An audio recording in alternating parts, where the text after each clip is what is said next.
Pourquoi les États-Unis sont beaucoup moins métissés que l'Amérique latine? Au Mexique, environ 60% de la population se déclare métisse. En Colombie, c'est environ 50%. Au Brésil, plus de 40% se déclarent pardos. Aux États-Unis, en 2010, seulement 2 à 3% de la population se déclarait métisse. Deux continents colonisés et peuplés par des Européens, mais des résultats génétiques radicalement différents. La première explication est démographique. Les Espagnols et les Portugais qui sont arrivés en Amérique latine étaient presque exclusivement des hommes. Très peu de femmes européennes les accompagnaient. Au Paraguay, au Mexique, au Pérou, les colons se mélangeaient avec les femmes autochtones. Les métis ont rapidement dépassé les colons en nombre. En Amérique du Nord anglophone, c'est le schéma inverse. En Nouvelle-Angleterre, les colons puritains arrivaient en familles entières. Des villages entiers se transplantaient d'Angleterre. Le besoin de se mélanger avec les populations locales était beaucoup plus faible. Dans les colonies du Sud, les premiers colons étaient davantage des hommes seuls, et du métissage a eu lieu. Mais les règles sociales l'ont rendu invisible. Les Français au Canada étaient d'ailleurs plus proches du modèle ibérique. Les coureurs des bois se mêlaient aux populations autochtones, ce qui a produit la nation métisse dans l'Ouest canadien. La deuxième explication est juridique et sociale. Le système colonial espagnol a formalisé le métissage avec le systema de castas, des dizaines de catégories qui classaient les habitants selon leur degré de mélange. Le métissage était hiérarchisé, mais reconnu et intégré dans la société. Les Britanniques ont adopté la logique inverse. La One Drop Rule, un ensemble de lois et de conventions sociales principalement dans les États du Sud, classait comme noire toute personne ayant la moindre ascendance africaine. Le métissage existait, mais ces enfants étaient classés dans la catégorie non blanche. Le résultat, les Afro-Américains portent en moyenne 20 à 25% d'ascendance européenne. Le métissage génétique est bien là, mais il a été socialement invisibilisé. Il y a aussi la taille des populations autochtones. Les Aztèques, les Incas, les Mayas comptaient des millions de personnes, organisées en empire. Les Espagnols n'avaient pas les moyens de les remplacer démographiquement, seulement de les dominer et de se mélanger avec elles.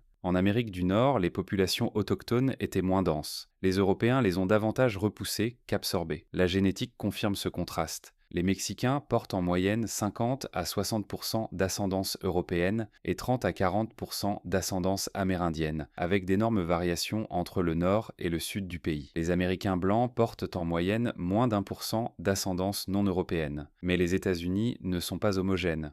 Les Afro-Américains, les Hispaniques et les populations amérindiennes portent tous des profils métissés. Le métissage aux États-Unis existe. Il est juste concentré dans certains groupes plutôt que distribué dans l'ensemble de la population, comme en Amérique latine. Au final, la différence de métissage entre les deux Amériques n'est pas le fruit du hasard. C'est le résultat de qui est arrivé, en quelle proportion, avec ou sans femmes, au contact de quel peuple déjà sur place et avec quelles règles sociales.